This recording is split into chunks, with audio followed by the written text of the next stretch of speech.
Item ಯಾವುದೇ ಇರಲಿ try ಮಾಡಿ ಆಚಿ ಚಿಕನ್ ಮಸಾಲಾ. ಆಚಿ ಚಿಕನ್ ಮಸಾಲಾ.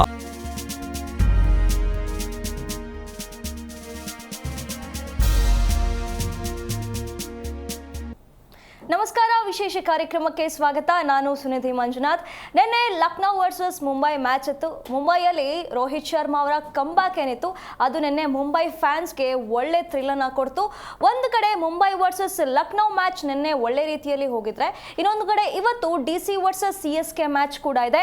CSK ಅಭಿಮಾನಿಗಳು ಆ ಒಂದು ವಿನ್ಗಾಗಿ ಕಾಯ್ತಾ ಇದ್ದಾರೆ, ಹಾಗೆ DC ಫ್ಯಾನ್ಸ್ ಕೂಡ ಕಾಯ್ತಾ ಇರುವಂಥದ್ದು. ಹಾಗಾಗಿ ಇವತ್ತಿನ ಮ್ಯಾಚ್ ಯಾವ ರೀತಿಯಾಗಿ ಹೋಗುತ್ತೆ, ನಿನ್ನೆ ಮ್ಯಾಚ್ ಹೇಗಿತ್ತು, ಎಲ್ಲವನ್ನ ಮಾತಾಡ್ತಾ ಹೋಗೋಣ. ಇದೇ ಈ ಹೊತ್ತಿನ ವಿಶೇಷ IPL ಕಿಕ್.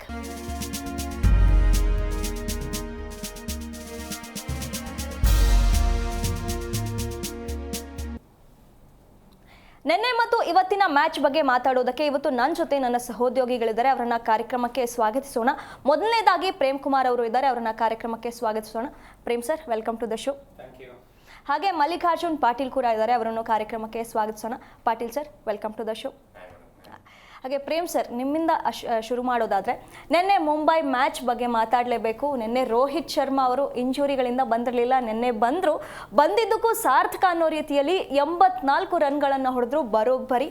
ಇದ್ರ ಬಗ್ಗೆ ಹೇಳೋದಾದರೆ ನಿನ್ನೆ ಮ್ಯಾಚ್ ಒಂಥರ ಹೇಗಿತ್ತು, ಮೊದಲನೇ ಮ್ಯಾಚು ಆಡ್ತಾ ಇದ್ದಾರೆ ಅನ್ನೋ ಉತ್ಸುಕತೆ MI ತಂಡದಲ್ಲಿತ್ತು. ಯಾಕಂದ್ರೆ ಒಂದಿಷ್ಟು ಆ ತಂಡದಲ್ಲಿರುವಂತ ಒಳಜಗಳಗಳು ಅದು ಇದು ಎಲ್ಲ ಹೇಳ್ತೀವಿ ನಾವು. ರೋಹಿತ್ ಶರ್ಮಾ ಅಂತ ಆಟಗಾರ ಕಂಬ್ಯಾಕ್ ಮಾಡಿದಾಗ ಅಲ್ಲಿ ಸೂರ್ಯಕುಮಾರ್ ಒಂದು ಕ್ಯಾಪ್ಟನ್ಸಿ ವಹಿಸ್ಕೊಂಡಾಗ ಇದ್ದಂಥ ವೈಬೇ ಚೇಂಜು. ಅದು ಬೂಮ್ರಾ ಇರ್ಬೋದು ಅಥವಾ ರೋಹಿತ್ ಶರ್ಮಾ ಬ್ಯಾಟಿಂಗ್ ಶೈಲಿ ಇರ್ಬೋದು, ಅಲ್ಲಿರುವ ಸಹ ಆಟಗಾರರ ಉತ್ಸುಕತೆ ಇದೆಯಲ್ಲ, ಅದು ಒಂಥರ ಫ್ರೆಂಡ್ಲಿ ನೇಚರ್ ಅಲ್ಲಿ ಇರುತ್ತೆ. ಅದು ನಾವು ಈ ಹಿಂದೆ ನೋಡಿದಾಗ ಆ ಥರದೊಂದು ವಾತಾವರಣ ಕಾಣ್ತಾ ಇಲ್ಲ. ಆನ್ ಪೇಪರ್ ಅಂತ ನೋಡಿದಾಗ 19ನೇ ಆವೃತ್ತಿಯಲ್ಲಿ ಮುಂಬೈ ನಂಬರ್ 1 ತಂಡ ಅಂತ ನಾವು ಅಂದ್ಕೊಂಡಿದ್ದೀವಿ. RCB ಹೊರತುಪಡಿಸಿದ್ರೆ ಘಟಾನುಘಟಿ ತಂಡ ಅಂತ ಆರಂಭಕ್ಕೆ ನಾವು ಅಂದಿದ್ದೇ MI. ಯಾಕಂತ ಹೇಳಿದ್ರೆ MI ತಂಡ ಆನ್ ಪೇಪರ್ ಅಲ್ಲಿ ನೋಡಕ್ ಹೋದ್ರೆ ನಿಮಗೆ ಬೌಲಿಂಗ್ ಅಂತ ಬಂದಾಗ ಅಷ್ಟೇ Mitchell Santner, Trent Boult, Bumrah ಅಂತ ವೇಗಿಗಳನ್ನು ಇಟ್ಕೊಂಡಿದ್ದು, ದೇಶೀಯ ದೀಪಕ್ ಚಹರ್ ಅಂತ ಆಟಗಾರರು, ಇನ್ನು ಅಫ್ಘಾನಿಸ್ತಾನದ ಸ್ಪಿನ್ನರ್ಸ್ ಇದ್ದಾರೆ ಅಲ್ಲಿ. ಹಾಗಾಗಿ ಒಳ್ಳೆಯ ಸ್ಪಿನ್ನರು, ಒಳ್ಳೆಯ ವೇಗದ ಬೌಲರು, ಇನ್ನು ಸ್ಟಾರ್ ಬ್ಯಾಟ್ಸ್ಮನ್ಗಳು ಎಷ್ಟು ಹುಡುಕ್ತೀರಾ ನೀವು, ದೈತ್ಯರೇ ಸಿಗ್ತಾರೆ. ಅದು ಅನ್ಕ್ಯಾಪ್ಡ್ ಪ್ಲೇಯರ್ ಇಲ್ಲ ನಿಮಗೆ. ವಿಲ್ ಜಾಗ್ಸ್ ಇರ್ಬೋದು, ಕ್ಲಿಂಟನ್ ಇರ್ಬೋದು, ನಮ್ಮ ರೋಹಿತ್ ಶರ್ಮಾ, ಸೂರ್ಯಕುಮಾರ್, ತಿಲಕ್, ಹಾರ್ದಿಕ್ ಪಾಂಡ್ಯ ಎಲ್ಲ ನ್ಯಾಷನಲ್ ತಂಡಕ್ಕೆ ಆಡದಂತ ಆಟಗಾರರೇ. ಹಾಗಾಗಿ ಅಂತ ಒಂದು ತಂಡ ಕುಸ್ತಿದೆಲ್ಲಿ ಅಂತ ಹೇಳಿದ್ರೆ ಪ್ರಮುಖ ಕಾರಣ ಒಂದು ಕ್ಯಾಪ್ಟನ್ಸಿ, ಇನ್ನೊಂದು ಅವರು ತಗೊಂಬಂದ ಪ್ಲೇಯಿಂಗ್ 11 ಇರ್ಬೋದು. ವಿಲ್ ಜಾಗ್ಸ್ ಅಂತ ಆಟಗಾರನ ಕೂರಿಸ್ಬಿಟ್ಟು ಈ ಕೊನೆ ಮ್ಯಾಚ್ ಗಳಿಗೆ ತಗೊಂಡ್ಬರ್ತಾರೆ. ಹಾಗಾಗಿ ಅವ್ರು ಕುಸ್ತ ಕಾಣ್ತಾರೆ. ಇನ್ನು ಗೆಲ್ಲಲೇಬೇಕು ಅನ್ನುವ ಪಂದ್ಯ ಇತ್ತು. ಒಂದು ಸತತವಾಗಿ ಗೆದ್ರು ಕೂಡ ಸುನಿಧಿ ಒಂದು ಆಪ್ಷನ್ ಇದೆ ಅನ್ನಲಾಗತ್ತೆ. ಅದು ಹೇಗೆ ಅಂತ ಹೇಳಿದ್ರೆ, ಮೊದಲಿರುವಂತ ಟಾಪ್ 4 ತಂಡಗಳೇನಿದಾವಲ್ಲ, ಈಗ 12 ಅಂಕದಲ್ಲಿದ್ದಾವೆ.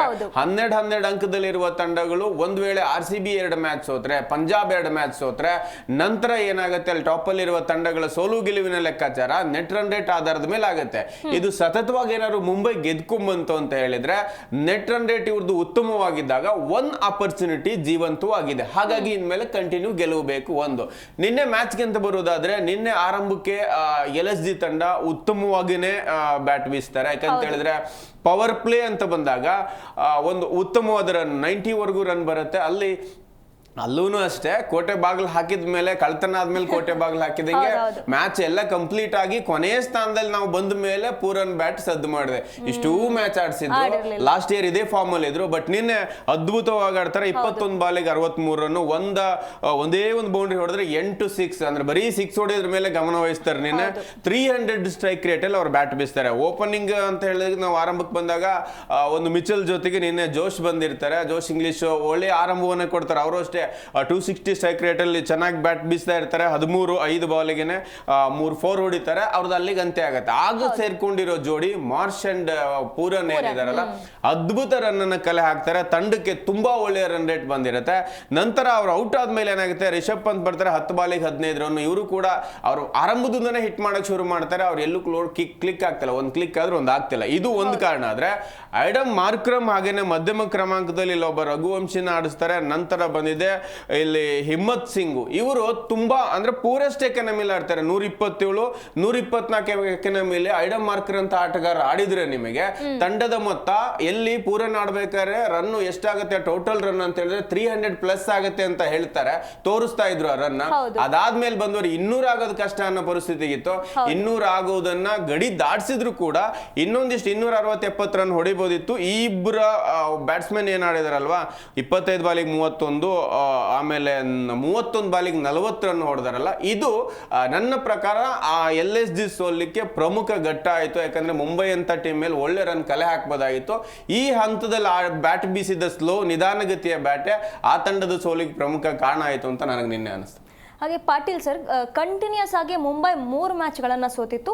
ನಿನ್ನೆ ಒಂದು ಗೆಲುವು ಸಿಕ್ತು. ಆದರೆ ಅದನ್ನು ನೋಡಿದಾಗ ನಮ್ಗೆ ಗೆಲುವು ಅನಿಸಿದ್ದು ಹೇಗೆ ಅಂತಂದರೆ, ರೋಹಿತ್ ಶರ್ಮಾ ಅವರ ಒಂದು ಕಮ್ ಬ್ಯಾಕ್ ಬೇಕಿತ್ತು ಟೀಮ್ಗೆ. ರೋಹಿತ್ ಶರ್ಮಾ ಅವರ ಒಂದು ಅವಶ್ಯಕತೆ ತುಂಬ ಇತ್ತೇನೋ, ನಿನ್ನೆ ಅದು ಸಾಬೀತಾಯಿತು ಅಂತ ನಿಮಗೂ ಅನ್ನಿಸ್ತಾ? ಖಂಡಿತ. ಅದಕ್ಕಿಂತ ಇನ್ನೊಂದು ದೊಡ್ಡದೇನು ಅನಿಸ್ತು ಅಂದ್ರೆ, ಅವಶ್ಯಕತೆ ಏನಿತ್ತು ಅಂತಂದ್ರೆ ಹಾರ್ದಿಕ್ ಪಾಂಡ್ಯನ್ ಹೊರಗಿಡಬೇಕಾಗಿತ್ತು. ಅದು ತುಂಬಾ ಇಂಪಾರ್ಟೆಂಟ್ ಇತ್ತು. ಯಾಕೆ ಅಂತಂದ್ರೆ ಆ ವೈಬೆ ಇರ್ಲಿಲ್ಲ ತಂಡದಲ್ಲಿ. ಹಾರ್ದಿಕ್ ಪಾಂಡ್ಯ ಕ್ಯಾಪ್ಟನ್ ಆದಾಗಿಂದನು ಆ ವೈಬೆ ಮ್ಯಾಚ್ ಆಗ್ತಾ ಇಲ್ಲ. ಅವ್ರು ಹೊರಗೆ ಇಟ್ಟಿದ್ದಕ್ಕೂ ಗೆಲ್ಲೋದಕ್ಕೆ ಎಷ್ಟು ನೋಡಿ ಸಾಟಿ ಆಯ್ತು. ನಿನ್ನೆ ಟಾಸ್ ಆಯ್ತಲ್ಲ, ಟಾಸ್ ಆದಾಗ ಸೂರ್ಯಕುಮಾರ್ಗೂ ಕೂಡ ಅಷ್ಟು ಚಪ್ಪಾಳೆಗಳು ಬಂದಿಲ್ಲ. ರೋಹಿತ್ ಶರ್ಮಾ ಏನು ಸ್ಟೆಪ್ ಔಟ್ ಮಾಡಿ ಕೆಳಗಡೆ ಬರ್ತಾರಲ್ಲ, ಇಡೀ ಗ್ರೌಂಡ್ ಹೆಂಗೆ ಚೀರ್ತಾ ಇತ್ತು ಅಂತಂದ್ರೆ, ಕೊಹ್ಲಿಗೆ ಆ ಥರ ನಾವು RCB ಚೀರ್ತೀವಿ ಹಂಗೆ ನೋಡಿ. ಇಂಥ ಒಬ್ಬ ಆಟಗಾರನ ನೀವು ಕ್ಯಾಪ್ಟನ್ಸಿಯಿಂದ ಅವ್ರು ಹೇಳ್ದೇನೆ ಕೆಳಗಡಿಸಿದ್ದು ಆ ಮುಂಬೈ ಆ ಸೋಲಿಗೆ ಅಥವಾ ಡೌನ್ ಫಾಲಿಗೆ ಅಲ್ಲಿಂದನೇ ಸ್ಟಾರ್ಟ್ ಆಗಿದ್ದು. ಅಲ್ಲಿಂದ ಸ್ಟಾರ್ಟ್ ಆಗಿದ್ದು ಇಲ್ಲಿವರೆಗೂ ನಿಂತಿರಲಿಲ್ಲ ನೋಡಿ. ನಿನ್ನೆ ಹಾರ್ದಿಕ್ ಪಾಂಡ್ಯ ಹೊರಗಡೆ ಇರೋದಕ್ಕೂ ಗೆಲ್ಲೋದಕ್ಕೂ ಅದು ಏನಕ್ಕೆ ಆಗ್ತಾಳೆ ಏನೋ ಗೊತ್ತಿಲ್ಲ. ಈಗ ಪಕ್ಕ ಆಯಿತು, ಹಾರ್ದಿಕ್ ಪಾಂಡ್ಯ ಇರಲಿಲ್ಲ ಅಂದರೆ ಈ ಮ್ಯಾಚ್ ಗೆಲ್ತೀವಿ ಅಂತ ಹೇಳಿ. ಮತ್ತು ಇನ್ನೊಂದೇನು ಅಂತಂದರೆ, ರೋಹಿತ್ ಶರ್ಮಾ ಅವರ ಕಂಬ್ಯಾಕ್ ಖಂಡಿತವಾಗ್ಲೂ ನಿನ್ನೆ ಆ ಕ್ರೀಡಾಂಗಣದಲ್ಲಿದ್ದವರು ಮತ್ತು ಇಡೀ ಕ್ರಿಕೆಟ್ ಪ್ರೇಮಿಗಳು ಖುಷಿ ಕೊಡ್ತೀವಿ. ಯಾಕಂದರೆ ಆತನಿಗೆ ಆದಂಥ ಅನ್ಯಾಯ ಖಂಡಿತವಾಗ್ಲೂ ಬೇಜಾರಾಗತ್ತೆ. ಆಮೇಲೆ ಇಂಜುರಿ ಮಾಡ್ಕೊಂಡಿದ್ರು, ಮತ್ತು ಈಗ ಫಿಟ್ನೆಸ್ ಬೇರೆ ಕಾಯ್ಕೊಂಡಿದ್ದಾರೆ. ಆಮೇಲೆ ಇಂಥ ಒಂದು ಭರ್ಜರಿ ಆದಂಥ ಇನ್ನಿಂಗ್ಸು ಮತ್ತು T20 ರಿಟೈರ್ಮೆಂಟ್ ಬೇರೆ ಕೊಟ್ಟಿದ್ದಾರೆ. ಇಂಥದ್ರಲ್ಲಿ ರೋಹಿತ್ ಶರ್ಮಾ ಅವರ ಇನ್ನಿಂಗ್ಸು ಮತ್ತು ರಿಕಲ್ಟನ್ ಅವರ ಆಟ ಖಂಡಿತವಾಗ್ಲೂ ಭರ್ಜರಿ ಬುನಾದಿನೇ ಹಾಕಿಕೊಡ್ತು ನೋಡಿ. 220+ ಕೂಡ ಈಗ ಸೇಫ್ ಅಲ್ಲ ಅನ್ನೋದಕ್ಕೆ ಇನ್ನೊಂದು ಉದಾಹರಣೆ. ನಿನ್ನೆ LSG ಖಂಡಿತವಾಗ್ಲೂ 250 ಹೊಡಿಬೇಕಾಗಿತ್ತು ಅವರು. ಬಟ್ ಅವ್ರದೇ ಆದಂಥ ಓವರ್ ಕಾನ್ಫಿಡೆನ್ಸು, ಪಾಪ ಗೋಯಂಕ ಕಣ್ಣೀರು ಹಾಕ್ತಾ ಕೂತ್ಕೊಂಡಿದ್ದಾರೆ ಅಲ್ಲಿ ಡಕೋಟಲ್ಲಿ ಅಂತ ಹೇಳಿ. ಬಟ್ ಏನು ಅಂತಂದರೆ, ಅರ್ಹತೆ ಇದ್ದವ್ರಿಗೆ ಮತ್ತೊಂದು ಗೆಲುವು ಆಯಿತು ಅಷ್ಟೇ. ಬಟ್ ಪ್ರೇಮ್ ಹೇಳಿದ್ರು ಇನ್ನೊಂದು ಸ್ವಲ್ಪ ಗೆದ್ರೆ ಮೇಲ್ಗಡೆ ಬರ್ಬೋದು. ಬೇಕಾದ್ರೆ ನಾನು ಇದು ಬರ್ಕೊಡ್ತೀನಿ, LSG ಮತ್ತು ಮುಂಬೈ ಎರಡು ಪ್ಲೇ ಆಫಿಗೆ ಬರಲ್ಲ. 9th 10th ಪ್ಲೇಸಲ್ಲಿ ಇದ್ದಾರೆ. ಮತ್ತೆ ಚಮತ್ಕಾರ ಆಗಬೇಕು ಅಂತಂದ್ರೆ ಮೇಲಿನ 4 ತಂಡಗಳು ಕಂಟಿನ್ಯೂಸ್ ಯಾವುದಾದ್ರೂ ಒಂದು ಸೋಲ್ಲೇಬೇಕು.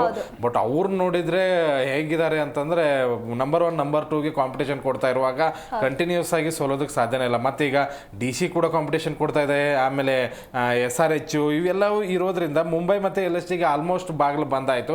LSG ಅಂತೂ ಕ್ಲೋಸ್ ಆಯ್ತು ಬಿಡಿ. ಅವರೆಲ್ಲ ಗಂಟು ಮುಟ್ಟೆ ತಗೊಂಡು ಹೋದ್ರು. 25 ಕೋಟಿ ವೇಸ್ಟು.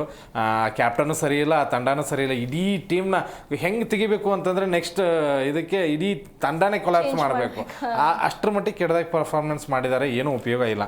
ಓಕೆ, ಇನ್ನು ವಿನ್ನಿಂಗ್ ಅಂತ ಬಂದ್ರೆ ಖಂಡಿತವಾಗ್ಲೂ ಮುಂಬೈಗಿಂತ ವಿನ್ ಬೇಕಾಗಿತ್ತ ಅಂದ್ರೆ ಖಂಡಿತ ಬೇಕಾಗಿತ್ತು. ಹೋಗ್ಲಿ, ಅವ್ರ ತಂಡಕ್ಕೆ ಹಾಳಾಗಿ ಹೋಗ್ಲಿ, ಆ ಫ್ಯಾನ್ಸ್ ಬೇಕಾಗಿತ್ತು. ಸತ್ತೋಗಿದ್ರು ಫ್ಯಾನ್ಸ್. ಮುಂಬೈ ಇಂಡಿಯನ್ಸ್ ತಂಡನ ಹಿಂಗೆ ಆಡ್ತಾ ಇರೋದಾ ಅಂತ ಹೇಳಿ ನಮಗೆ ಬೇಜಾರಾಗಿಬಿಟ್ಟಿತ್ತು ನೋಡಿ. ಒಂದು ಕಾಂಪಿಟೇಷನ್ ಅಂತ ಬಂದಾಗ ದಿಗ್ಗಜರ ಹೋರಾಟ ಇದ್ದಾಗಲೇ ಅದು ಒಂದು ಸ್ವಲ್ಪ ಇಂಪ್ರೆಸಿವ್ ಆಗಿ ಮೂಡಿ ಬರೋದು. ಇವರು ನಮಗೇನು ಸಂಬಂಧ ಇಲ್ಲ ಅನ್ನೋ ಥರನೇ ಆಡ್ತಾ ಇದ್ರು. ಒಬ್ರು ಬಿಟ್ಟರೆ ಒಬ್ರು ಫಾರ್ಮ್ ಇಲ್ಲ. ಮತ್ತು ಕೊನೆಗೂ ನೋಡಿ, ರೋಹಿತ್ ಶರ್ಮಾ ರಿಕಲ್ಟನ್ ಆಡಿದ್ರು ಅಂತ ಬಂತು, ನಡುವೆ ಬಂದು ಮತ್ತೆ ತಿಲಕ್ ವರ್ಮಾ, ಆಮೇಲೆ ನಮ್ಮ ಸೂರ್ಯ ಮತ್ತೆ ಕುಟು ಮಾಡಿ ಕೊನೆವರೆಗೂ ಹಾಳು ಮಾಡಿದ್ರು ಮ್ಯಾಚ್. ಮತ್ತೆ ಕೊನೆಗೇನೋ ಒಂದು ಸ್ವಲ್ಪ ಇಂಪ್ರೆಸಿವ್ ಆಗಿ ಬ್ಯಾಟಿಂಗ್ ಮಾಡಿದ್ರು, ಬಂತು. ಬಟ್ ಒಂದೇನು ಅಂತಂದರೆ, LSGಗೆ ಈ ಸೀಸನ್ ತುಂಬ ಕೆಟ್ಟದಾಗಿ ಮೂಡಿ ಬಂತು. ಇಂಗ್ಲಿಷನ್ ತೊಗೊಂಬಂದ್ರು ಆಯಿತು, ಆಮೇಲೆ ಮಿಚೆಲ್ ಮಾರ್ಚ್ ಒಂದು ಸ್ವಲ್ಪ ಚೆನ್ನಾಗಿ ಆಡಿದರು. ನಿಕೋಲಸ್ ಪೂರನ್ ಕೋಟೆ ಬಾಗಿಲು ಹೇಳಿದ್ರು ಇವರು ಪೂರನ್ ಕಮ್ಬ್ಯಾಕ್ ಓಕೆ, ನೆಕ್ಸ್ಟ್ ಸೀಸನ್ಗೆ ಓಕೆ ಅಂತ ಅನ್ಬೋದು ಅಷ್ಟೇ. ಈ ಸೀಸನ್ಗಂತೂ ಆಗಲ್ಲ. ಇವ್ರನ್ನೆಲ್ಲರನ್ನೂ ಕೂರಿಸ್ಬಿಡಿ. ಈಗ ನೆಕ್ಸ್ಟ್ ಯಂಗ್ಸ್ಟರ್ಸ್ ಏನು 25 ಜನ ನೀವು ತೊಗೊಂಡಿದ್ರು, ಅವ್ರಿಗೆಲ್ಲ ಅವಕಾಶ ಕೊಟ್ಟು ಗೆಲ್ತಾರ ಇಲ್ವೋ ನೋಡ್ಬೇಕು ಅದನ್ನು. ಬಟ್ ನಿನ್ನೆ ಆಟ ಖುಷಿ ಕೊಡ್ತೀವಿ ಖಂಡಿತವಾಗ್ಲು ಮುಂಬೈ ಫ್ಯಾನ್ಸ್ಗೆ. ಆ್ಯಸ್ ಎ ಮುಂಬೈ ನಾನು RCB ಬಿಟ್ಟರೆ ಒಂದು ಸ್ವಲ್ಪ ಮುಂಬೈ ಮೇಲೆ ಒಲವು ಜಾಸ್ತಿ. ಓಕೆ, ಬೇರೆ ಆಪಾದನೆಗಳಿದಾವೆ, ಫಿಕ್ಸಿಂಗ್ ಮಾಡ್ತಾರೆ ಅದು ಇದು. ಬಟ್ ನನಗೆ ರೋಹಿತ್ ಶರ್ಮಾ ಆಗಿರ್ಬೋದು, ಇಂಥ ಘಟಾನ್ ಬೂಮ್ರಾ ಆಗಿರ್ಬೋದು, ಇಂಥವ್ರನ್ನೆಲ್ಲ ನೋಡಿದಾಗ ಆ ಟೀಮ್ ಒಂದು ಸ್ವಲ್ಪ ಖುಷಿ ಕೊಡುತ್ತೆ. ದಿಗ್ಗಜರ ಟೀಮು ಕಮ್ಬ್ಯಾಕ್ ಆಗಿದೆ. ನೋಡೋಣ. ಯಾಕಂದರೆ RCB ಕೂಡ ಚಮತ್ಕಾರ ಮಾಡಿತ್ತು, 7ರಲ್ಲಿ 1 ಗೆದ್ದಿತ್ತು. ಅದಾದ ನಂತರ CSK ಮೇಲೆ ಹೊಡೆದು ನಾವು ಹೋಗಿದ್ದು. ಹಾಗೇನಾದರೂ ಆದರೆ ಖುಷಿ ಪಡೋಣ. ಬಟ್ ನಿನ್ನೆ match as A Mumbai fan ಅಥವಾ ನನಗೆ ಪರ್ಸನಲಿ ಖುಷಿ ಆಯಿತು. ಹಾಗೆ ಪ್ರೇಮ್ ಸರ್, ಬರೀ ನಾವು ಇಷ್ಟು ತನಕ ರೋಹಿತ್ ಶರ್ಮಾ ಅವ್ರನ್ನೇ ಹೊಗಳಿದ್ರೆ ರ್ಯಾನ್ ರಿಕಲ್ಟನ್ ಅವ್ರನ್ನ ಹೊಗಳಲೇಬೇಕು. ಯಾಕಂದ್ರೆ 31 ಇದು ಬಾಲ್ಗಳಿಗೆ 83 ರನ್. ರೋಹಿತ್ ಶರ್ಮಾ ಅವ್ರು 44 ಬಾಲಿಗೆ 84 ಹೊಡೆದ್ರೆ, ಈ ಕಡೆ ರಿಕಲ್ಟನ್ ಅವರು 31ಕ್ಕೆ 83. ಅವರ ಪ್ರದರ್ಶನದ ಬಗ್ಗೆ ಹೇಳೋದಾದ್ರೆ ನಿನ್ನೆ ಕೂಡ ಅವರೇ ಪ್ಲೇಯರ್ ಆಫ್ ದಿ ಮ್ಯಾಚ್ ಆಗಿರೋದು ನಿನ್ನೆ. ಯಾಕಂದ್ರೆ ಅವರು 100 ಹೊಡೆದಾಗ ಮ್ಯಾಚ್ ನ ಗೆಲ್ಲಕ್ ಆಗ್ಲಿಲ್ಲ, ಬೇಜಾರಿತ್ತು. ನಿನ್ನೆ ಕೂಡ ಸೇಮ್ ಅವ್ರಕಿನ್ನ ಜಾಸ್ತಿ ರನ್ ರೋಹಿತ್ ಶರ್ಮಾನೇ ಹೊಡೆದಿದ್ದಾರೆ, 84, ಅವ್ರದ್ದು 83. ಆದ್ರೆ ಒಂದು 32 ಬಾಲಿಗೆ 83 ರನ್ನು. ಅವರ ಸ್ಟ್ರೈಕ್ ರೇಟ್ ಬಂದ್ಬಿಟ್ಟು 259 ಸ್ಟ್ರೈಕ್ ರೇಟ್ ಇದೆ. ಅಲ್ಲಿ 8 6 6 4. ಹಾಗಾಗಿ ಅದ್ಭುತವಾಗಿ ಪ್ಲೇ ಅಂತ ಹೇಳಿದ್ರೆ ನಿಮ್ಗೆ ಅವರು ಎಷ್ಟು ಬ್ಯಾಡ್ ಬಾಲ್ ಹಾಕ್ತಾ ಇದ್ರು ಅಂತ ಹೇಳಿದ್ರೆ, ಎಷ್ಟು ಅವ್ರು ಹೊಡೆದಿರೋ 6ಗಳೆಲ್ಲ ಫುಲ್ ಟಸ್ಗೆ, ಲೆಗ್ ಸೈಡ್ ಎಲ್ಲಿ ಲೋ ಫುಲ್ ಟಸ್ ಬಂದಿದೆ ಈಸಿ 6 ಹೊಡೆದಾರೆ. ಅಂದ್ರೆ ಅವ್ರು ಇಬ್ರು ಆಡೋ ರೀತಿಗಿನೇ ಮೊಹಮ್ಮದ್ ಶಮಿ ಬಳಗ ಏನಿದೆಯಲ್ಲ ಅದು ಕನ್ಫ್ಯೂಸ್ ಆಗೋಗಿತ್ತು ನೋಡಿ. ನಿಮ್ಗೆ ಅದರಲ್ಲೂ ಕೂಡ ಹೈಯೆಸ್ಟ್ ದುಬಾರಿ ಅಂತ ಹೇಳಿದ್ರೆ ಅವಿಷ್ಕಾನು ನಿಮ್ಗೆ 3.4 ಬಾಲ್ ಅಷ್ಟೇ ಹಾಕಿರೋದು, 56 ರನ್ ಕೊಟ್ಟಿದ್ದಾರೆ ಅವ್ರು ಕಂಪ್ಲೀಟ್ ಆಗಿ. ಇನ್ನು ಮೊಹಮ್ಮದ್ ಶಮಿ 53, ಮೋಸಿನ್ ಖಾನ್ 47. ಇಲ್ಲಿ ಪ್ರಿನ್ಸ್ ಯಾದವ್ ಒಬ್ರೆ ಒಂಚೂರು ಓಕೆ 24 ರನ್ ಬಿಟ್ಕೊಟ್ಟಿದ್ದಾರೆ 3 ಓವರ್ಗೆ. ಹಾಗಾಗಿ ಅತ್ಯಂತ ದುಬಾರಿ ಇಬ್ಬರು ಕ್ಲಾಸ್ ಆಟಗಾರರು ನಿಮಗೆ ಕಣ್ಮುಂದೆ ಇದ್ದಾಗ, ಅದರಲ್ಲೂ ಕೂಡ ಇಬ್ಬರು ನೋಡಿ ಸ್ಟ್ರೈಕ್ ರೇಟ್ ಒಬ್ಬರದು 259 ಇದ್ರೆ ಇನ್ನೊಬ್ರದ್ದು ನಿಯರ್ 200 ಇದೆ. ಈ ಸ್ಟ್ರೈಕ್ ರೇಟ್ ಅಲ್ಲಿ ಇಬ್ಬರು ಓಪನರ್ ಆಡ್ಬೇಕಾದ್ರೆ ಅವ್ರನ್ನ ಹೇಗೆ ಔಟ್ ಮಾಡೋದು? ಅದರಲ್ಲೂ ಕೂಡ ಅವ್ರು 6 ಹೆಚ್ಚು ಹೊಡಿತಿದ್ದಾರೆ. 4 ಇಬ್ರು 6 ಹೊಡೆದ್ರೆ ಒಬ್ರು 8 6, ಒಬ್ರು 7 6 ಹೊಡೆದಿದ್ದಾರೆ. ಆ ಕಡೆ ನಿಮಗೆ ಪೂರನ್ ಒಬ್ರು 8 ಹೊಡೆದಿದ್ದಾರೆ. ಇವರೆಲ್ಲರೂ ಕೂಡ ಈ ತರ ಬಿಗ್ ಹಿಟ್ಟರ್ ಇಬ್ರು ಇದ್ದಾಗ ತುಂಬಾ ಕಷ್ಟ. ಅದರಲ್ಲಿ ರಿಕ್ಲೆಂಟನ್ ಅಂತ ಆಟಗಾರ ಇವಾಗ ಫಾರಿನ್ ಪ್ಲೇಯರ್ಗಳಲ್ಲಿ ಒಂದಿಷ್ಟು ಎದೆಗಾರಿಕೆ ಆಟಗಾರರಲ್ಲಿ ಇವರು ಕೂಡ ಮುಂಚೂಣಿಯಲ್ಲಿ ಬರ್ತಾರೆ. ಜೊತೆಗೆ 6 4ಗಳನ್ನ ಲೀಲಾಜಾಲ್ವಾ ಹೊಡಿತಾರೆ. ಬ್ಯಾಟ್ ಶಾಟ್ ಅದರಲ್ಲೂ ಕೂಡ ಈ ವಾಂಕೆಡೆ ಅಂತ ಪಿಚ್ಗಳೆಲ್ಲ ಈ ತರದ ಬ್ಯಾಟ್ಸ್ಮನ್ ಗಳಿಗೆ ಹೇಳಿ ಮಾಡಿಸಿದ ಪಿಚ್ ಏನೋ ಅನ್ಸ್ಬಿಡತ್ತೆ. ಅವರೆಲ್ಲ ಬೇಸ್ ಬಾಲ್ ಪ್ರಾಕ್ಟೀಸ್ ಪ್ಲೇಯರ್ಸ್. ಹಾಗಾಗಿ ಅವ್ರ ಮೇಲೆ ಆಡ್ಬೇಕಾದ್ರೆ ಇನ್ ಸ್ವಿಂಗ್ ಔಟ್ ಸ್ವಿಂಗು ಒಳ್ಳೆ ಸ್ಪಿನ್ನರ್ ಇರಬೇಕು. ಅದನ್ನ LSG ತಗೊಂಡ್ಬಂದಿಲ್ಲ. ಹಾಗಾಗಿ ಒಳ್ಳೆ ಸ್ಪಿನ್ನರ್ ಇಲ್ಲದೆ ಬಂದಾಗ ಸ್ಟಾರ್ ಪ್ಲೇಯರ್ಗಳನ್ನ ಕಟ್ಟಿ ಹಾಕೋದು ತುಂಬಾ ಕಷ್ಟ. ರಿಕ್ಲೆಂಟನ್ ನೋಡಿ ಅವಕಾಶ ಒಂದು ಮ್ಯಾಚ್ ಆಡಿಸಿದಾಗ ಒಂದು ಮ್ಯಾಚ್ ಅಲ್ಲಿ ಇಂಥ ಪ್ಲೇಯರ್ನ ಕಂಟಿನ್ಯೂ ಆಗಿ ಆಡ್ಸ್ಕೊಂಡ್ ಬರ್ಲಿಲ್ಲ. ನಾನು ಅದನ್ನ ಹೇಳಿದ್ದು. ಹಾರ್ದಿಕ್ ಪಾಂಡ್ಯಗೆ ಒಂದು ಒಳ್ಳೆ ಪ್ಲೇಯಿಂಗ್ 11 ಮಾಡಕ್ ಬರ್ಲಿಲ್ಲ. ಏನ್ ಬೇಕೋ ಮುಂಬೈ ತಂಡ ಒಂದು ದೊಡ್ಡ ಮಟನ್ ಬಿರಿಯಾನಿ ಮಾಡಕ್ಕೆ ಏನೇನ್ ಬೇಕೋ ಎಲ್ಲ ಐಟಮ್ ತಂದಿಟ್ಟಿತ್ತು. ಆದ್ರೆ ಇವನಿಗೆ ಉಪ್ಪು ಹಾಕ್ಬೇಕು, ಖಾರ ಹಾಕ್ಬೇಕು, ಏನ್ ಹಾಕ್ಬೇಕು ಗೊತ್ತಿಲ್ಲ ಅಂದ್ರೆ ಅಡಿಗೆ ಹಾಳು ಮಾಡ್ತಾರಲ್ವಾ. ಹಂಗೆ ಎಲ್ಲ ಇದ್ದು ಒಳ್ಳೆ ಟೀಮ್ ಇತ್ತು, ಒಂದು ಪ್ಲೇಯಿಂಗ್ 11 ಕಟ್ಕೊಳಕ್ ಬರಲಿಲ್ಲ. ಒಂದ್ ದಿವಸ ಡಿಕಾಕ್ ನಡೆಸ್ತಾರೆ, ಒಂದ್ ದಿವಸ ರಿಕ್ಲೆಂಟನ್ ನಡೆಸ್ತಾರೆ, ಒಂದಿನ ವಿಲ್ ಜಾಕ್ಸ್ ಅಂತ ಪ್ಲೇಯರ್ ವಿಶ್ವಕಪ್ ನ ಹೀರೋ ಬೌಲಿಂಗ್ ಬ್ಯಾಟಿಂಗ್ ಎರಡರಲ್ಲೂ ಮಿಂಚಿದ್ರು. ಅವ್ರನ್ನ ಕೊನೆಗೆ ಅವಕಾಶಗಳು ಮುಗೀತು ಅಂದ್ರೆ ದ್ವಿತೀಯಾರ್ಧಕ್ಕೆ ತಗೊಂಡ್ಬಂದಾರೆ. ಪ್ರಥಮಾರ್ಧದಲ್ಲಿ ಒಳ್ಳೆ ಟೀಮ್ ಇಟ್ಕೊಂಡು ಹೋಗಿ ದ್ವಿತೀಯಾರ್ಧಕ್ಕೆ ನಾವು ಹೆಂಗೂ ಕ್ವಾಲಿಫೈ ಆಗ್ತೀವಿ ನಾ ಮುಂದಿನ ಹಂತಕ್ಕೆ ಅಂದಾಗ ಟೀಮ್ ನ ಬೆಂಚಲ್ಲಿ ಇರುವ ಆಟಗಾರರಿಗೆ ಅವಕಾಶಗಳು ಕೊಡ್ತಾರೆ. ಇವರು ಉಲ್ಟಾ ಮಾಡ್ಕೊಂಡ್ರು, ಹಾಗಾಗಿ ಸೋತ್ರು. ಬಟ್ ನಿನ್ನೆ ರಿಕ್ಲೆಂಟನ್ ನಿನ್ನೆ ಇರ್ಬೋದು, ಈ ಹಿಂದೆ ಆಡಿದಾಗ ಎಲ್ಲವೂ ಕೂಡ ಉತ್ತಮವಾಗಿ ಆಡಿದ್ರೆ. ಬೆಸ್ಟ್ ಸ್ಟ್ರೈಕ್ ರೇಟ್ IPL ಅಂತ ಬರಲಿ ಅಥವಾ ದೇಶದ ಪರವಾಗಿ ಅಂದ್ರೆ ಒಳ್ಳೆ ಫ್ಯೂಚರ್ ಇದೆ ಅವ್ರಿಗೆ. ಈಗ ಒಬ್ಬ ಅಭಿಮಾನಿ, ಕ್ರಿಕೆಟ್ ಅಭಿಮಾನಿ ಮಾತನಾಡೋದಕ್ಕೆ ಕಾಯ್ತಿದ್ದಾರೆ, ಪ್ರದೀಪ್ ಅಂತ ಹೇಳಿ. ಪ್ರದೀಪ್ ಅವರೇ, ಎಲ್ಲಿಂದ ಕರೆ ಮಾಡ್ತಿರೋದು?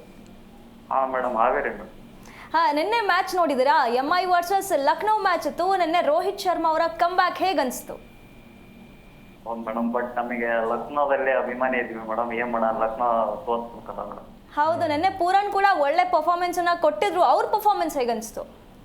ಅವ್ರದ್ದು ಸಿಡಿದ್ರೆ ಸ್ಪಿನ್ನರಿಗೆ ಬಹಳ ಸಿಡಿತಾರೆ ಮೇಡಮ್. ಹೊಡೆಯಕ್ಕೆ ಹಚ್ಚಿದ್ರೆ ಅವ್ರದ್ದು 8 6 ಹೊಡೆದಿದ್ದಾರೆ ಮೇಡಮ್. ಅದ್ಭುತ ಆಟಗಾರರು ಅವರು. ಬಟ್ ಏನ್ ಮಾಡೋಣ ಮೇಡಮ್, ನಿನ್ನೆ ರನ್ 8 ಓವರಿಗೆ 10 ಹೊಡೆದ್ಬಿಟ್ಟು ಆಮೇಲೆ ತಿರ್ಗಾ ರನ್ ಬರ್ಲಿಲ್ಲ ಮೇಡಮ್ ಅವ್ರದ್ದು LSG ಕಡೆಯಿಂದ. ಈಗ LSG ಸಂಪೂರ್ಣವಾಗಿ ಹೇಳಿ ಮೇಡಮ್ ಹೇಳಿ ಮೇಡಮ್ ಹೇಳಿ. ನಿನ್ನೆ LSG ಈಗ ಅವರಿಗೆ ನೆಕ್ಸ್ಟ್ ಪ್ಲೇ ಆಫ್ ಗೆ ಬರುವಂತ ಚಾನ್ಸ್ ಇಲ್ದಂಗೆ ಆಗೋಯ್ತು. ಈ ಸರಿ ಸೀಸನ್ ಅಲ್ಲಿ ಅವ್ರ ಪರ್ಫಾರ್ಮೆನ್ಸ್ ಅಷ್ಟು ಚೆನ್ನಾಗಿರ್ಲಿಲ್ಲ ಅಂತ ಅನ್ಸುತ್ತಾನೆ. ಅಂದ್ರೆ ಬೌಲಿಂಗ್ ತಗೊಂಡಿದ್ದಾರೆ ಮೇಡಮ್ ಜಾಸ್ತಿ. ಇನ್ನು ಬ್ಯಾಟ್ಸ್ಮನ್ ಗಳು ಮಿಡ್ಲ್ ಆರ್ಡರ್ ಅಲ್ಲಿ ಯಾರು ಆಡ್ತಾ ಇಲ್ಲ. ಹಂಗಾಗಿ ಅವರಿಗೆ ಸೋಲು ಜಾಸ್ತಿ ಇದು. ಈಗ LSGಗೆ ಆ ಓನರ್ ಕಂಟಕ ಆಗಿಬಿಟ್ರ ಅಂತ ಈ KL ರಾಹುಲ್ನ ಬೈದ್ರು. ಅವಾಗಿಂದನೂ ಕೂಡ ಡೌನ್ಫಾಲ್ ಸ್ಟಾರ್ಟ್ ಆಗಿದೆ. ಇಂಥ ಒಳ್ಳೆ ಟೀಮ್ ಇಟ್ಕೊಂಡು ಕೂಡ ಗೆಲ್ಲೋಕೆ ಆಗ್ತಾ ಇಲ್ಲ ಅಂದರೆ ಆ ಪ್ರೆಷರ್ ಏನಾದರೂ ಇಂಪ್ಯಾಕ್ಟ್ ಮಾಡ್ತಾ ಇದೆಯಾ ಅಂತ ಆಟಗಾರರ ಮೇಲೆ? ಹೌದು ಸರ್, ಏನ್ ಮಾಡಂಗಿಲ್ಲ. ಈಗ KL ರಾಹುಲ್ಗೆ ಬೈದರು ಅಂದ್ರೆ ಅವ್ರಿಗೆ ನಮ್ಮಲ್ಲಿ ಇಲ್ಲ ಸರ್, LSG ಇಲ್ಲ, ಬಟ್ ಬೇರೆ ಇದ್ದಾರೆ. ಅವಾಗಿಂದನೂ LSG ಗೆದ್ದೇ ಇಲ್ಲ. ಇಲ್ಲ ಸರ್, ಅಂದ್ರೆ ಅವ್ರದ್ದು ಇದು ಬೌಲಿಂಗ್ ಅಟ್ಯಾಕ್ ಇದೆ ಸರ್, ಬಟ್ ಬ್ಯಾಟಿಂಗೇ ಇಲ್ಲ ಅವ್ರದ್ದು ಅಷ್ಟೇ. ನಿನ್ನೆ ಆಡ್ಬೋದಿತ್ತು ಸರ್. ನಿನ್ನೆ ಎಡಮ್ ಮಾರ್ಕ್ರಮ್ ಮತ್ತೆ ನಿಮ್ಗೆ ಹಿಮ್ಮತ್ತು ನಾಟ್ ಔಟ್ ಪ್ಲೇಯರ್, ಅದು ಸ್ಲಾಗ್ ಓವರ್ ಅಲ್ಲಿ 25 ಬಾಲಿಂಗ್ 30, 31 ಬಾಲಿಂಗ್ 40 ರನ್ ನೋಡಿದ್ರೆ ರನ್ ರೇಟ್ ಹೇಗೆ ಹೆಚ್ಚಾಗಕ್ಕೆ ಸಾಧ್ಯ? ಹೌದು ಸರ್, ಕರೆಕ್ಟ್. ಬಟ್ ಅದೇ ನಾನು ಹೇಳ್ತಾ ಇರೋದು, ಬಟ್ ಬೌಲಿಂಗ್ ಅಟ್ಯಾಕ್ ಜಾಸ್ತಿ ಇದೆ ಅಲ್ಲ ಸರ್, ಅದನ್ನ ಇದನ್ನ ಮಾಡಿಕೋಬೇಕು, ಅವರು ಚೇಂಜ್ ಮಾಡಿಕೋಬೇಕು ಅಂತ ಹೇಳ್ತಾ ಇರ್ತೀನಿ. ಈಗ ನೆಕ್ಸ್ಟ್ ಟೈಮ್ ಇವ್ರನ್ನೆಲ್ಲ ತೆಗೆದೋಗಿಬೇಕಾ, ಹೊಸ ತಂಡ ಕಟ್ಟಬೇಕಾ, ಅಥವಾ ಇವರೇ ಇರ್ಲಿ ಬೆಟರು ಅಂತ ಅಂತೀರಾ? ಇಲ್ಲ ಸರ್, ಮಿಡ್ಲ್ ಆರ್ಡರ್ ಬ್ಯಾಟ್ಸ್ಮನ್ಗಳು ಬೇರೆಯವ್ರನ್ನ ಇದು ಮಾಡ್ಬೇಕು, ಪರ್ಚೇಸ್ ಮಾಡ್ಬೇಕು. ಧನ್ಯವಾದಗಳು ಕರೆ ಮಾಡಿದ್ದಕ್ಕೆ. ಹಾಗೆ ಪಾಟೀಲ್ ಸರ್, ಇವತ್ತಿನ ಮ್ಯಾಚ್ DC ವರ್ಸಸ್ CSK ಇದೆ. 2 ಮ್ಯಾಚ್ ಲಾಸ್ಟ್ ಒಂದೊಂದು ಮ್ಯಾಚ್ಗಳನ್ನ ಗೆದ್ದಿವೆ. ಹಾಗೆ ಕಾನ್ಫಿಡೆನ್ಸ್ ಸ್ವಲ್ಪ ಇರುತ್ತೆ. ಹಾಗಾಗಿ ಎರಡರಲ್ಲಿ ಯಾರು ಬೆಟರ್ ಪರ್ಫಾರ್ಮ್ ಮಾಡ್ಬೋದು ಅಂತ ಅನ್ಸುತ್ತೆ? ಖಂಡಿತ ನಾನು ಕನ್ನಡಿಗರ ಕಡೆನೇ ಹೋಗ್ತೀನಿ, KL ರಾಹುಲ್ ಕಡೆಗೆ ಹೋಗ್ತೀನಿ. ಯಾಕಂದರೆ ನಾವು ಯಾವತ್ತೂ CSKಗಂತೂ ಸಪೋರ್ಟ್ ಮಾಡಲ್ಲ. ಓಕೆ, ಆ CSKನೂ ಕೂಡ ಕಳೆದ ಪಂದ್ಯದಲ್ಲಿ ಗೆದ್ಕೊಂಡು ಬಂದಿರೋದು ಕಾರಣಕ್ಕಾಗಿ ಎರಡೂ ತಂಡ ಕೂಡ ಸಮಬಲವಾಗಿ ಕಾಣಿಸ್ತಾ ಇದೆ. ಬಟ್ ಎವರೇಜ್ ಅಂತ ನೋಡಿ, DC ಹೇಗೆ ಗೆದ್ದಿದೆ ಅಂತಂದರೆ RR ಅನ್ನುವಂಥ ಬಲಿಷ್ಠ ತಂಡದ ಮೇಲೆ ಗೆದ್ದಿದೆ. ಅದು ಕೂಡ 225 ಮಾಡಿದ್ರು ಕೂಡ ಅದನ್ನು ಚೇಸ್ ಮಾಡಿ ಗೆದ್ದಿದೆ. ಬಟ್ CSK ಹಾಗಲ್ಲ, CSK 155 ಏನೋ ಇತ್ತು, ಅದನ್ನು ಚೇಸ್ ಮಾಡಿ ಗೆದ್ಕೊಂಡಿದೆ. ಕಾನ್ಫಿಡೆನ್ಸ್ ಲೆವೆಲ್ ಖಂಡಿತವಾಗ್ಲೂ DC ಹೈ ಇದೆ. ಯಾಕೆಂದರೆ ಅದರಲ್ಲಿ KL ರಾಹುಲ್ ಒಳ್ಳೆ ಫಾರ್ಮಿಗೆ ಇದ್ದಾರೆ. ಆಮೇಲೆ ನಿಶಾಂಕ್ ಒಳ್ಳೆ ಓಪನಿಂಗಲ್ಲಿ ತುಂಬ ಬಿಗ್ ಹಿಟ್ ಮಾಡ್ತಾ ಇದ್ದಾರೆ.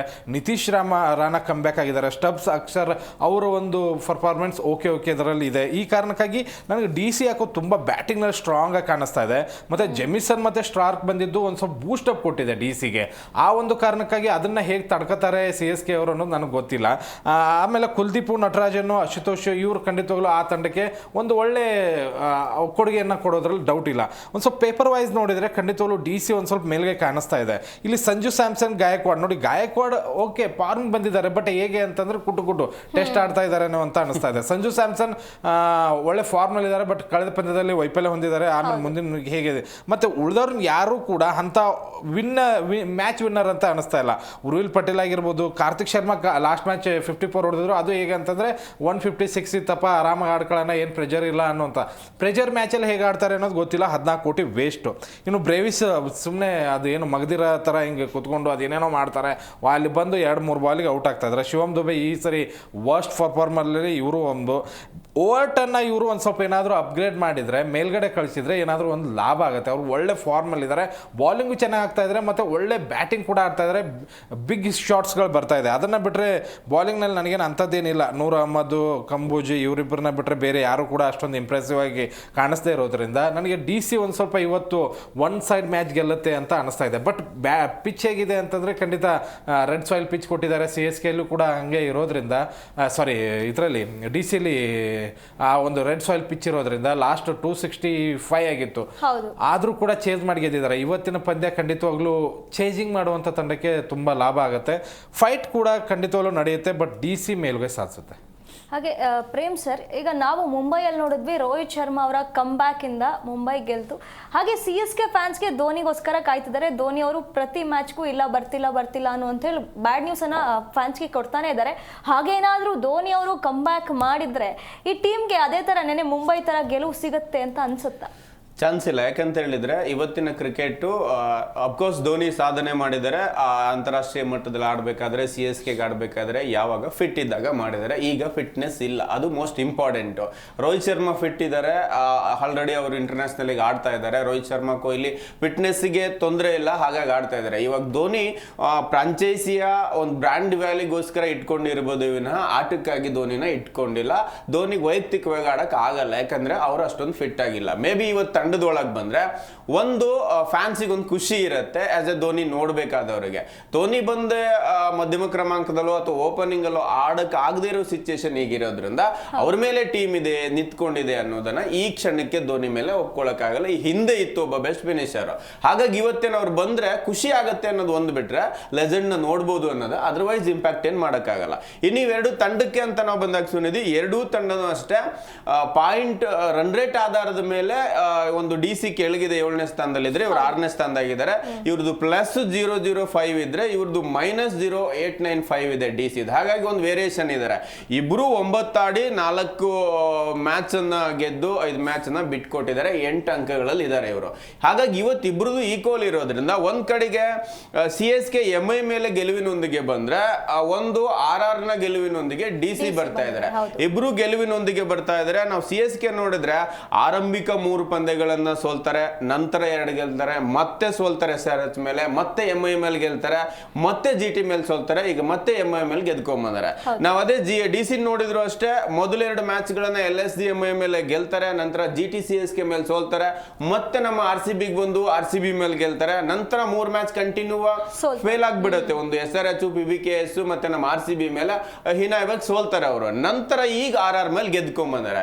ಇನ್ back to Arun Jaitley stadium ಅಂತ ಬಂದಾಗ ನಮ್ದೇನು ಬೆಂಗಳೂರಿನ ಚಿನ್ನಸ್ವಾಮಿ ಕ್ರೀಡಾಂಗಣ ಇದೆಯೋ ಹಾಗೆ ಬಿಹೇವ್ ಮಾಡುತ್ತೆ. ಒಂದಲ್ಲಿ ದೊಡ್ಡ ಸ್ಕೋರ್ ಬರ್ಬೋದು, ಲೋ ಸ್ಕೋರಿಗೂ ಹೋಗ್ಬೋದು. ಹಾಗಾಗಿ ಯಾವ ಟ್ರ್ಯಾಕ್ ಅಲ್ಲಿ ಆಡಿಸ್ತಾರೆ ಅನ್ನೋದ್ರ ಮೇಲೆ ಇವತ್ತಿನ ಮ್ಯಾಚ್ ಡಿಪೆಂಡ್ ಆಗಿರುತ್ತೆ. ಇನ್ನೊಂದ್ ಕಡೆ ನಾವು ಡೆಲ್ಲಿ ಅಂತ ಬಂದಾಗ ಬೌಲಿಂಗ್ ಹೇಳಿ ಕೇಳಿ ಇವಾಗ ಫೇಮಸ್ ಮಿಚೆಲ್ ಸ್ಟಾರ್ಕ್ ಬಂದಿದ್ದಾರೆ. ಅವರಿಗೆ ಒಂದು ಆನೆ ಬಲ ಬಂದಿದೆ. ಅವರಿಗೆ ಎನ್ಗಿಡಿ ಲಾಸ್ಟ್ ನಿಂದ ಸ್ಟಾರ್ಕ್ ಕಮ್ ಬ್ಯಾಕ್ ಮಾಡಿರೋದು ಹೆಲ್ಪ್. ಜೊತೆಗೆ ಅಲ್ಲಿರುವಂತಹ ನಟರಾಜನ್ ಇರ್ಬೋದು, ಒಳ್ಳೆಯ ಲಯದಲ್ಲಿದ್ದಾರೆ. ಕುಲ್ದೀಪ್ ಅಂತ ಒಳ್ಳೆಯ ಸ್ಟಾರ್ ಸ್ಪಿನ್ನರ್ ನ ಅವ್ರು ಹೊಂದಿದ್ದಾರೆ, ಅನುಭವಿ ಸ್ಪಿನ್ನರ್.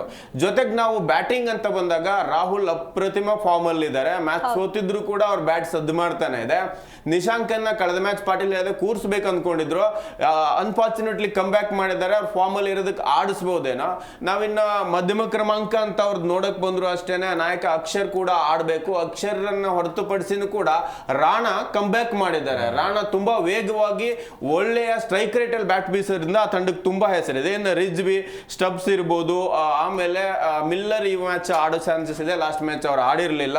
ಈ ಒಂದು ಹಂತ ನೋಡಿದ್ರೆ ಬೌಲಿಂಗ್ ಆದ್ರೂ ಅಷ್ಟೇ ನಿಮ್ಗೆ ತುಂಬಾ ಅದ್ಭುತವಾಗಿದೆ. ಇನ್ನು CSK ಅಂತ ಬಂದಾಗ ಓಪನಿಂಗ್ ಬ್ಯಾಟಿಂಗ್ ಪೇರ್ ನಾವು ನೋಡಕ್ ಹೋದ್ರು ಅಷ್ಟೇ, ನಿಮ್ಗೆ ನಿಶಾಂಕ ಮತ್ತೆ KL ರಾಹುಲ್ ಅಂತ ತಗೊಂಡ್ರು ಕೂಡ ಈ ಕಡೆ ನಿಮಗೆ ಸಂಜು ಒಂದು ಸೆಂಚುರಿ ಬಂದಿರಬಹುದು. ಈ ಬಾರಿ CSK ಅವ್ರದ್ದು ಪರ್ಮನೆಂಟ್ ಆಗಿ ಇವ್ರು ಇಷ್ಟೇ ಹೊಡಿತಾರೆ, 30 ರನ್ ಕಲೆ ಹಾಕೋವರೆಗೂ ಡೌಟೇ ಅವ್ರದ್ದು. ಇನ್ನು ಗಾಯಕ್ವಾಡ್ ಸ್ಲೋ ಸ್ಟಾರ್ಟ್ ಮಾಡ್ತಾರೆ, ಅದು ಪವರ್ ಪ್ಲೇಗ್ ಬೇಕಾಗಿಲ್ಲ. ಒಳ್ಳೆ ಲಯದಲ್ಲಿದ್ದ ಸರ್ಫರಾಜ್ ಖಾನ್ ಅವ್ರು ಆಚೆ ಕೂರಿಸಿದ್ದಾರೆ. ಅವ್ರದ್ದು ಒಂಚೂರು ಬಿಗ್ ಮಿಸ್ಟೇಕ್. ಪಾಟೀಲ್ ಹೇಳಿದಾಗ ಬ್ರೇವಿಸ್ ತಗೊಂಡ್ಬಂದಿದ್ದಾರೆ. ಬ್ರೇವಿಸ್ ಅಂತಾರಾಷ್ಟ್ರೀಯ ಮಟ್ಟಕ್ಕೆ ಅವ್ರ ತಂಡಕ್ಕೆ ಆಡಿರ್ಬೋದು, CSKಗೆ ಏನು ಆಡಿಲ್ಲ. ಅವರಿಗೇನು ಯಂಗ್ ಡಿವಿಲಿಯರ್ಸ್ ಅಂತ ಇದ್ರು, ಅದನ್ನು ವಾಪಸ್ ತಗೋಬೇಕು. ಆ ತರದ ಪರ್ಫಾರ್ಮೆನ್ಸ್ ಇಲ್ಲ ಅವ್ರದ್ದು.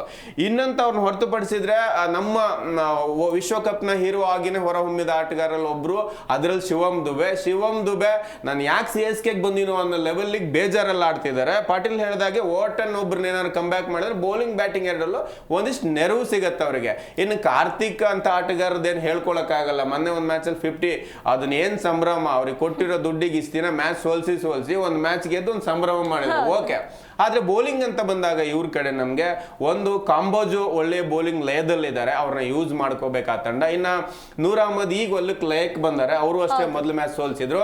ಹಾಗೇನೆ ಅಖಿಲ್ ಹಸ್ನೇನ್ ಕೂಡ ಒಳ್ಳೆ ಸ್ಪಿನ್ ಮಾಡ್ತಾರೆ. ಈ ಜವಾಬ್ದಾರಿಯುತವಾಗಿ ಇರೋ ತಂಡ ಕಮ್ ಬ್ಯಾಕ್ ನನಗ್ ನೋಡಿದ್ರೆ 75-45 ಏನು CSK ಒಂದು 45%, 75% DC ಆ ಒಂದು ಪಿಚ್ಚಲ್ಲಿ ಮೇಲ್ಗೈ ಸಾಧಿಸುತ್ತೆ ಅಂತ ನನಗನ್ಸುತ್ತೆ. ಕ್ವಿಕ್ ಆಗಿ ಪಾಟೀಲ್ ಸರ್, ಯಾರು ಗೆಲ್ತಾರೆ ಇವತ್ತು? ಖಂಡಿತ DC ಒಂದು ಸ್ವಲ್ಪ ಅಪ್ಪರ್ ಹ್ಯಾಂಡ್ ಕಾಣಿಸ್ತಾ ಇದೆ. ಯಾಕೆಂದರೆ KL ರಾಹುಲ್, ನಿಶಾಂಕ ಒಂದು ಒಳ್ಳೆ ಫಾರ್ಮಲ್ಲಿ ಇರೋದ್ರಿಂದ, ಮತ್ತು ಅರುಣ್ ಜೇಟ್ಲಿ ಪಿಚ್ಚು ಒಂದು ಸ್ವಲ್ಪ ಬ್ಯಾಟಿಂಗ್ ಫ್ರೆಂಡ್ಲಿ ಇರೋದ್ರಿಂದ ಅದನ್ನು ಸದುಪಯೋಗ ಇವರು ಜಾಸ್ತಿ ಮಾಡ್ಕೋತಾರೆ ಅಂತ ಅನಿಸುತ್ತೆ. ಇಲ್ಲಿ ಗಾಯಕ್ವಾಡ್ ಒಂದು ಸ್ವಲ್ಪ ಸ್ಲೋ ಸ್ಟಾರ್ಟ್ ಇದೆ. ಸಂಜು ಸ್ಯಾಮ್ಸನ್ ಇದ್ದಿದ್ರಲ್ಲೇ ಒಳ್ಳೆ ಫಾರ್ಮು. ಎರಡೂ ಓಪನಿಂಗ್ ಜೋಡಿನ ನೋಡಿದರೆ ಖಂಡಿತವಲ್ಲೂ DC ಕಾಣಿಸ್ತಾ ಇದೆ. ಮತ್ತು ಮಧ್ಯಮ ಕ್ರಮಾಂಕ DC ಸ್ಟ್ರಾಂಗ್ ಆಗಿರೋದ್ರಿಂದ ಇಲ್ಲಿ CSKಗೆ ಅದು ಮೈನಸ್ ಆಗ್ಬೋದು. ಒಳ್ಳೆ ಬಾಲಿಂಗ್ ಯೂನಿಟ್ ಅಂತ ನೋಡಿದರೆ ಖಂಡಿತವಾಗ್ಲೂ CSK ಕಾಣಿಸ್ತಾ ಇರ್ಬೋದು. ಬಟ್ ಇಲ್ಲೂ ಕೂಡ ಕುಲ್ದೀಪ್, ಸ್ಟಾರ್ಕ್, ಜೆಮಿಸನ್ ಒಂದು ಸ್ವಲ್ಪ ಬಲಾಢ್ಯತನ ತಂದಿದ್ದಾರೆ. ಸ್ಟಾರ್ ಕಮ್ ಬ್ಯಾಕ್ ಖಂಡಿತವಾಗ್ಲೂ ಅವ್ರಿಗೆ ಹೆಲ್ಪ್ ಆಗುತ್ತೆ. ಒಂದು ದೊಡ್ಡ ಗೆಲುವನ್ನು ಇವತ್ತು DCಗೆ ಸಾಧಿಸುತ್ತೆ. ಹಾಗೆ ಪ್ರೇಮ್ ಸರ್, ಯಾರು ಗೆಲ್ಬೋದು? 100% DC ಗೆಲ್ಲುತ್ತೆ. ಇಷ್ಟೊತ್ತು ನಮ್ಮೊಂದಿಗೆ ಕಾರ್ಯಕ್ರಮದಲ್ಲಿ ಭಾಗಿಯಾಗಿ ಇಷ್ಟೆಲ್ಲ ವಿಷಯಗಳನ್ನ ಚರ್ಚೆ ಮಾಡಿದ್ದಕ್ಕೆ ತಮ್ಮಿಬ್ಬರಿಗೂ ಧನ್ಯವಾದಗಳು. ನೋಡಿದಳ ವೀಕ್ಷಕರೇ, ನಿನ್ನೆ ಮುಂಬೈ ವರ್ಸಸ್ ಲಕ್ನೋ ಮ್ಯಾಚ್ ಹೇಗಿತ್ತು, ಹಾಗೆ ಇವತ್ತು DC ವರ್ಸಸ್ CSK ಈ ಮ್ಯಾಚ್ ಯಾವ ರೀತಿಯಾಗಿ ಇರುತ್ತೆ ಎಲ್ಲವನ್ನ ಇವತ್ತಿನ ಕಾರ್ಯಕ್ರಮದಲ್ಲಿ ಚರ್ಚೆ ಮಾಡಿದ್ವಿ. ಇದಾಗಿತ್ತು ಇವತ್ತಿನ ವಿಶೇಷ. ನೋಡ್ತಾ ಇರಿ ಜಿ ಕನ್ನಡ ನ್ಯೂಸ್, ಸತ್ಯವೇ ಸುದ್ದಿಯ ಜೀವಾಳ.